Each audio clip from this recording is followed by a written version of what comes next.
Okay, hi everybody here and online. Welcome for today's meditation, which is a walking meditation. Walking meditation is not something unusual. It's an age-old practice. So it's not something that is not done, and but we haven't done it as a group. We've done it once, but we haven't done it enough times. And I'm thinking we should make it as a practice as well, incorporate it in our sitting meditation. So that is why we decided to do it today. It's a little warm, but I'm sure you guys will manage through it and walk through it. So, a little bit about the walking meditation. What is the purpose behind it, right? Usually, we sit down, we meditate, and we get up, and sometimes we forget what we worked on during our meditation. Everybody can hear me because this mic's there are no speakers today, as you can see. So, walking meditation is a chance for you to remind yourself how to embody what you practiced during your meditation in your day-to-day life. Okay, so whatever you're working on, maybe it's mindfulness, maybe it's awareness, maybe it is personal transformation, maybe it's raising your energy. Whatever you're working on in your meditation, you should be able to demonstrate it in your day-to-day living. And so walking meditation helps you do just that. Okay? Now, there are different kinds of walking meditation. One of the most simplest kinds, and actually very, very good, and we're going to do that as well, is mindfulness meditation, walking meditation, which is, you walk and you become aware of your five senses one by one. And we're going to do that as well. I'm going to make it happen soon. But today's meditation is slightly different. This meditation is going to give you a profound and a very personally transformative experience. You're going to walk into your new future. You're going to walk towards it. You're going to step into your new future by raising your energy. Okay? And I want to give you a little bit of premise behind what I say. And I think some of you people in the group have heard about it, but I'm going to just refresh people's memories as well. And for some of you, it may be something new. It's important to understand what you're doing and why you're doing, so the how becomes easier. So anytime we do a meditation, we work on a certain concept. And I want you all to be clear about the concept. Okay, so today's meditation the concept is the brain doesn't know the difference between real or imagined. Okay, I'm going to say it again. The brain doesn't know the difference between real or imagined. And I'm going to give you 3 examples. One example, you're going to experience it right now. Okay, so listen to me. Imagine a bright yellow, juicy lemon in your hand, all right? And you are in your kitchen, and you have this sharp knife, and you cut this juicy lemon on your cutting board, please. You cut it, and the juice sort of spills out. You cut it in 4 quarters, and you put 1 quarter in your mouth. How do you feel? Do you feel the water in your mouth? Do you feel salivating? Right? The brain doesn't know the difference between real or imagined. I just demonstrated it for you, right? The second example that I have is about the famous, most documented example by Howard University, which is about the pianists. So there were 2 groups of piano players, or 2 groups of people, not players, 2 groups of people. And one group was asked to learn a tune, a simple tune on the piano by giving them a piano, giving them the whole practice book, and they were expected to learn the piano music, by playing the keys and learning it every day. They were expected to do it for 2 hours a day for 5 days, all right? So that was one group. The second group was not given a piano, but was given the practice book and the tune, what they were supposed to practice through their imagination, okay? So both different groups, one with the piano, one without a piano. After that, they were both hooked up with, I forget the names of those scans, I'm sorry, but you can look up this. This is a very popular one. And their brain, was scanned to see what happens, what changes happened. And they found that both of them activated those regions in the brain where the brain thinks you're performing the action. You're performing the action. So there's no difference between imagining the action or performing the action. They both produce remarkable enhanced neural networks in the same area of their brain. Okay, so this is a very documented example. So I've given you two examples where the brain doesn't know between the real and the imagined. And I'm going to give you another one. I love history, okay? I used to read a lot of historical books back then. I don't know how many of you know about the London Blitz. Okay, not many of you know, I get it. The London Blitz was during the World War II, right? It was from 1940 to 1941, where, so the World War II was going on. I think it was from 1939 to 1945, I think so, right? So the London Blitz was from 1940 to 41. And what does London Blitz mean? Germany was bombing London towns, and it was a sustained aerial bombing for 11 months. It was sustained. Now, the bombs were not supposed to kill dramatically, but they were killing in the sense that they were incendiary bombs. Incendiary bombs means, bombs that create terror and create small fires. So these bombs were filled with flammable materials like magnesium, phosphorus, and petroleum or whatnot. Hi, Sumi. So they were doing the sustained aerial bombing for 11 months. Now here's where it gets really interesting. There is this person you should look up, Oliver Sacks. He was a famous neurologist. You know about him? Great. So he was 7 years old when the London Blitz was happening. He was in London. And long story short, he lost his parents early on. And his only one brother, who was older than him, he was completely estranged from him for the next 35 years or so. So that's the story behind his personal life. Around when he was 30, 31, he said he wanted to write what he had experienced about the London Blitz, because he remembered his father, whenever the bomb would fall in their backyard, the father, first time, he took water buckets and tried to, extinguish the fire, except the way the incendiary bomb works, if it is phosphorus, it actually expands the fire. So he had that recollection, that horrifying memory in his mind, and he wanted to write about it. Well, he couldn't really write it or whatever happened. I don't know the real details to it. But then he finally got a chance to meet his older brother. They kind of met. And then he was talking to his brother, I remember Dad doing this and the bombs. And the brother said, well, you weren't even there, okay? The brother said, no, you were a child, so Dad sent you to the countryside. And this was happening only in towns. I was there. He said, no, but I remember it remarkably. I remember every horrifying detail. And so the brother said, no, we used to talk about it, and you were a kid. And so so his brain created actually a false memory because it was so vivid. Well, Sumi, come sit here. Come on, sit here. Sumi, come here. Hi. I want you to sit in the front. All right. So you guys get the picture, please? I've given you 3 wonderful examples. Brain doesn't know between the real and imagined, okay?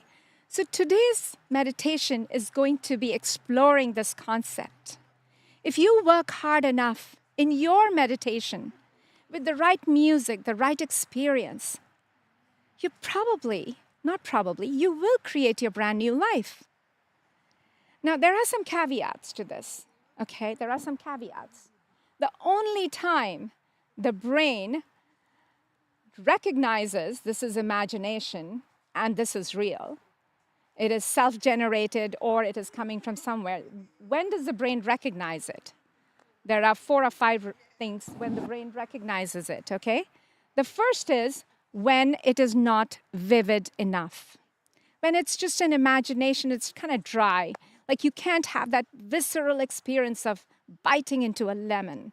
You know, it needs to be vivid. Your experience, your imagination, or whatever you're visualizing, your goal needs to be vivid, okay, colorful, right? The second is, I might forget the points.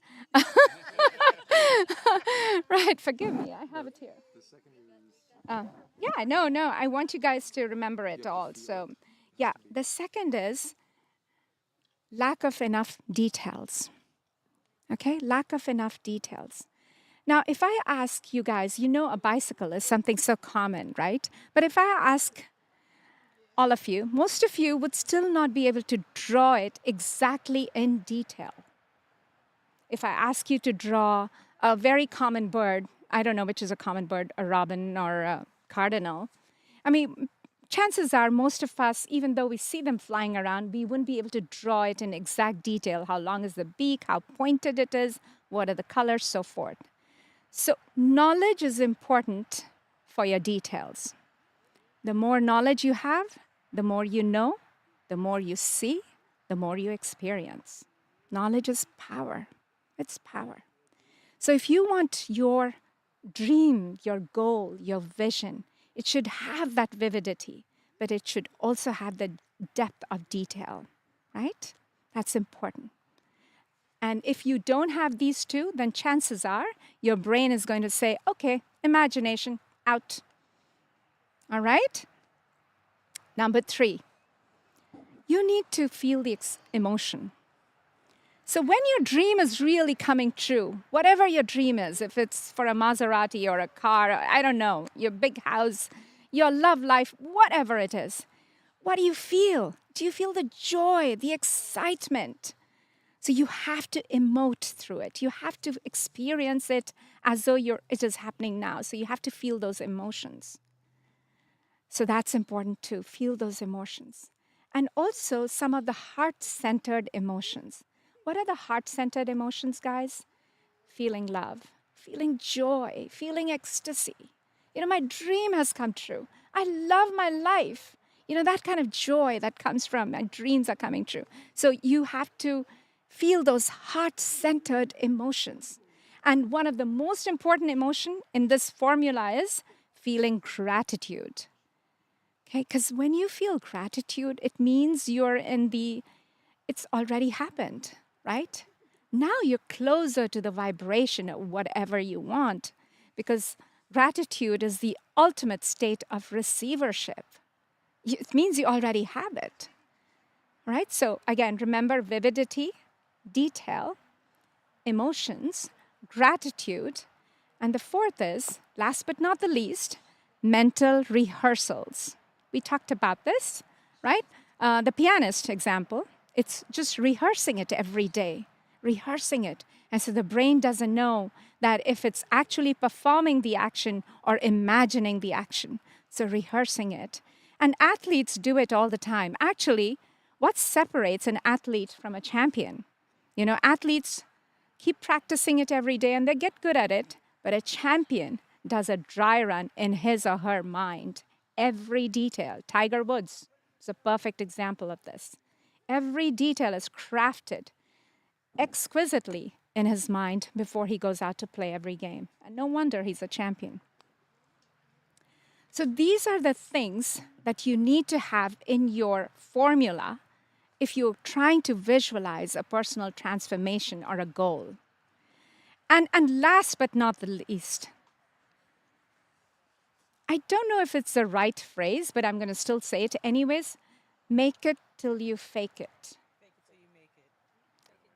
Fake it till you make it. Sorry. Fake it till you make it. And what it really means. I know. Somehow that didn't make sense. You're like, what is she saying? So, you guys, listen to me. Right? Yeah, so fake it till you, yeah, I know. So fake it till you make it. Change yourself so your reality starts to reflect that change. Let me say that again. Change, bring that change so your reality starts to reflect that change in you. And that is a formula, you guys, in a nutshell. And if you follow this formula to the T, and I've proved you by 3 very powerful examples, which are scientific, which are documented, and one example, you actually experienced it right now. So then you're going to get what you want. Now, we talk about this meditation. Hi. So this meditation is a walking meditation where you dream big, whatever your dream is, and you make it happen today. This meditation, that's it. You make it happen today in your meditation today, right? There are 3 parts to this meditation. Right? There are 3 parts to this meditation. The first is the induction process, which we always do in our meditation. We bring ourselves to being more mindful about our body, our thoughts, our running thoughts, runaway thoughts, and we become more aware as a consciousness. So that's the induction process. That's when you will be sitting, okay? All of us as a group will be sitting. And then we're going to raise our energy because it's important to raise our energy. So we're going to focus on our energy centers, our chakras. For those of you who are new to this group, who don't understand where the chakras are located, I'd probably give like a 5-minute quick the location of the chakras because this meditation is not going to give you the exact location.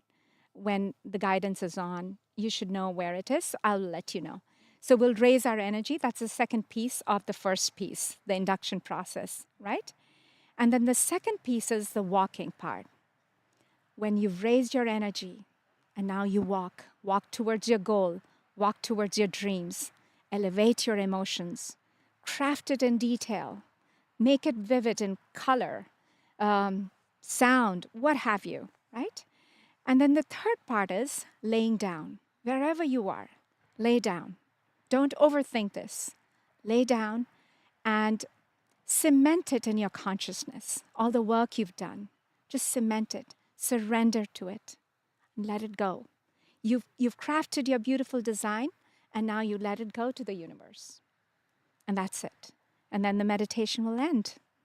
Any questions? None? All right. So for those of you who do not know about the chakras location, very quickly, 1 is your root chakra. It is in the base of your spine, at your perineum, right? At your perineum. So that's your root chakra. The second is below your navel. That is your second chakra, which is your sacral chakra. The third is the solar plexus chakra, which is above your navel and below your chest. Solar plexus chakra. And the fourth is, which is a beautiful chakra, it's your heart. It's your beautiful heart, your blessed heart, your sacred heart. That is your fourth chakra. The fifth is your throat. Okay? Throat chakra. The sixth is the pineal gland, where the pineal gland is located. It's at the back of your head or between your eyebrows. It could be either of these 2 places. And the seventh chakra is the crown of your head. Okay? So this is the location of your chakras.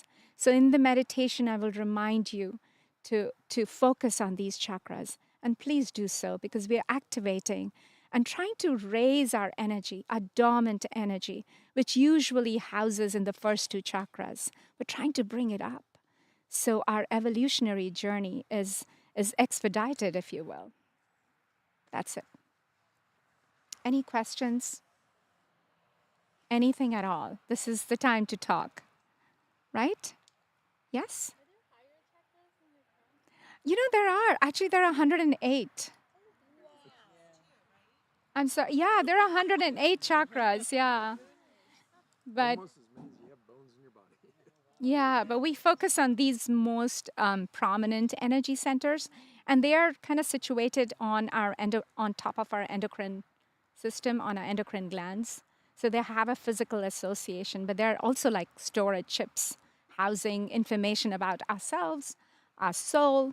There's a lot of. You should listen to one of my audios about chakra demystified, and that's going to give you a lot of information. Actually, it's very powerful. Please listen. All right. Everybody at the end of this. Okay. I have a question. So, like, when you gave the examples of the different scenarios where your mind can or learn something or perceive something, those are examples of perceptions and like maybe what to do in a particular situation, right? Like the athlete, right? How does that translate to like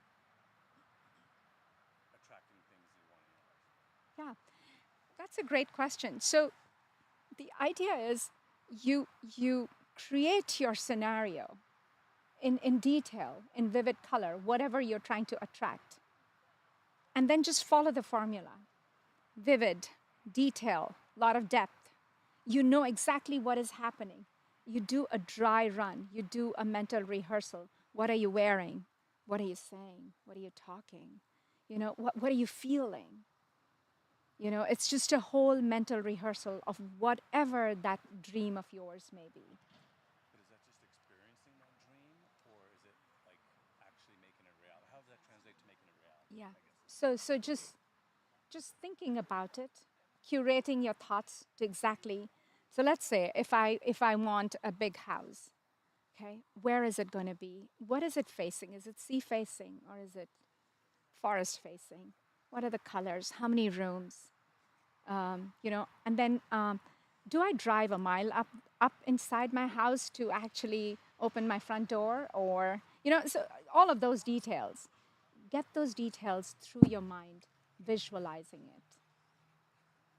Does that make sense, Paresh? No, Am I not I answering get, it? I get, I get that I can experience it. I'm just trying to say like, how do I? Okay, how do I get that house? Like, Yeah, yeah. how does that translate to getting the actual house? So that this is how it happens. So when you keep visualizing it, when you keep doing it, the brain doesn't know the difference between real and imagined, and so you manifest it. And so it happens. And you can try for a lot of things in your life. It actually comes to happen because you're in that vibration. You know exactly what you want and how to get it. And then it's just a matter of time. And then every time your vibration goes down because you start to have self doubts, that's when, and then you swing back again to, okay, this is what I want. This is who I am. It's not really what you want because then you're in the energy of lack. So I'm not going to say that. Please scratch that. Pretend you already have it. If you're looking for abundance, you already have it. Show abundance in every way that you can. Oops. So we'll talk more about it. That's a great question. I get it now. What you tell me is that the universe wants to give you what it is that you desire. Yeah. It already is there in the quantum field. We just have to match the vibrations and go get it. It's already there. And we're manifesting every day, by the way. Each one of you has manifested this moment. I came into your life because you wanted me in your life in some way, shape, or form. So we're doing it regardless. But what I'm saying is, we're doing it without thought. How about we make it a conscious plan, a conscious thought, and see where it takes you? It will go. I mean, I've done it for the last 10 years. Trust me. I can give you more mundane, practical examples I have too. some mundane ones that are just like Yeah, everyday mundane. things. Yeah. In my job, we do like stress inoculation, and what that is that we are in scenarios. They put us in these scenarios where we have to make decisions. And when I say you are in there, my heart's beating, I'm sweating. I got a fake gun. It's not real. You know what I mean? But in my mind and in my body, all of it is real, and we run through those scenarios. So when we find ourselves in a situation like that, it's muscle memory, and we don't even have to really think about it. We just go and get to work, right? So that is a part, I think, of what you're trying to say, and it's like you have these things, you run through these scenarios, so in your mind you're already doing it, you've already done it. So then when those you're putting that vibration out there, so whether we see it or not, that vibration is out there and it's vibrating for others, and they're doing You start to like, attract it. and they started to, right, and they start doing a little thing that works towards You've that thing that you've been imagining or that Yeah. you've been saying that you already got. Yeah, you start to attract those right opportunities in your life, those right people in your life. It's not suddenly you manifest something, but you start to see the synchronicities. In fact, I always tell him that whenever we're doing something which is like we're excited and joyful and happy, you notice the synchronicities in your life, the serendipities in your life. They just start to show up like this. All the ducks start to line up. But if there are blockers, but if there are blockers in your mind, you will see so many obstacles in whatever you're trying to achieve. So really, don't come from a space of lack that I want it, because that's reducing your energy. I already have it, and I'm going to pretend, and I'm going to own Like it. you said, fake it till you make it. Fake it till you make it. Or make it till you fake it. Fake, make it till you fake it. So fake. So fake it till you make it. Do those dry runs every day in your mind. Whatever you want, write it down. Whatever you have to do, meditate on it. And it has to happen. You are in that same frequency. It's bound to happen. Yes. I wanted to add to your story to confirm. For the last 3 days, I've been going to my happy place, which is the beach. And I'm looking at the beach, using my imagination, smelling the ocean, hearing the waves, doing exactly what you have just been talking about. Oh. And then I started walking on a little path, and I found myself in this beautiful village, and I go, oh my gosh, this is Greece. I'm in Greece. I've been there before. So I'm looking at the stores, and the next day I do it again. I'm in Greece again. Third day, beach, Greece, more vivid. I'm actually going into a house and looking at the view, and that's the third day. So yesterday, I get a call from my daughter's future in-laws, and my daughter's future mother-in-law says, I'm going to Greece. Would you like to come with me? Oh. I did not know how that would be. Now, and I wasn't creating it. I was just in my happy place. So I was creating it. You were creating it Yes. by just being happy, and Exactly. that's I it. was so joyful with it. That's a great example. I hope that answers your question to some degree. Did it? Did it? Yeah. We'll talk more about it.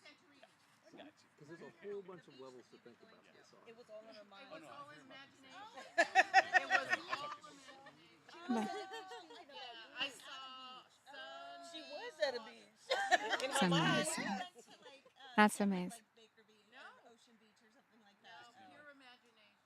Yeah. So So, I'm going to Greece in August.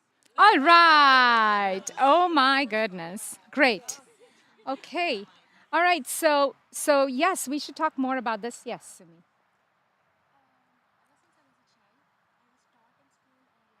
Louder.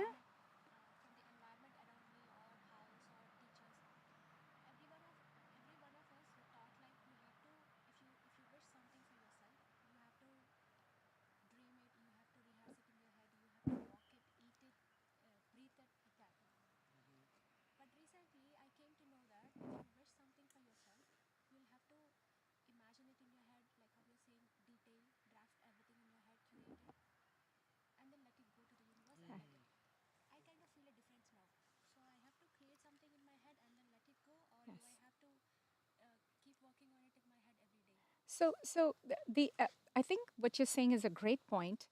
She's saying Repeat it something. for everybody, because I'm not sure everybody heard. Oh, so what? Okay.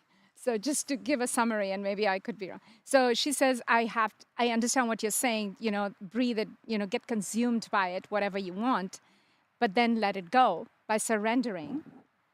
So is that the right path to take? Is that what you're saying? Is that let it go. Yes, can actually give it. So what she's saying is, so should I just let it go and surrender? And yes, that is an important piece in this meditation too. In the end, you surrender it to the universe because you don't want to be in the energy of lack, of wanting, of wanting. Wanting means desperation, but you already have it. And so you have so much joy in your heart that you don't even care about what you want anymore. So you still work on it by in your meditation, you still plan it, you still keep going because that's your action. That's your action because that helps you keep your energy up and then you let it go in the end. But don't be in the state of desperation. Oh, I'm still waiting for it. I'm still waiting for it because you're already embodying it. You're changing, like make it till you fake it or fake it till you make it. You embody it so much that your reality starts to reflect that change. It's a very beautiful process. You got to try it out. Similar, yeah, all of them. Yeah, all of it. Yeah, so that's the formula, and that's what we're going to do in this meditation. I think we should get started on it. I think we should get started. So here's one thing that we need to remember. I don't want you guys to have the music way down, the volume way down, because music is part of the experience. Because I want you to feel it vividly. I want detail vividly. I want the sound to be really vivid in your mind. I want it to imprint in your consciousness somehow. I want this meditation to make an impact. That's And my fear is that I will like have a block, almost like writer's block. But the thing is let go of that and just let whatever comes in come in. Yeah, Right? yeah. Don't try to force a thought or a Just perception. go with the of flow. what Just, I want and but what I dream of. yeah, I mean, have some thought. Yeah. You know, anything that we start out, we always plan something, right? Even if I have to fly to LA, I'll have some kind of an itinerary going. So I have a little bit of a plan. Don't just go in blind. So if you need 5 minutes to think what you want to think, then we can have that too. If you guys want to. Ready? You know what you want. Let's go. Do this. Keep I've been them. thinking about it all week. Keep the music loud enough. All right?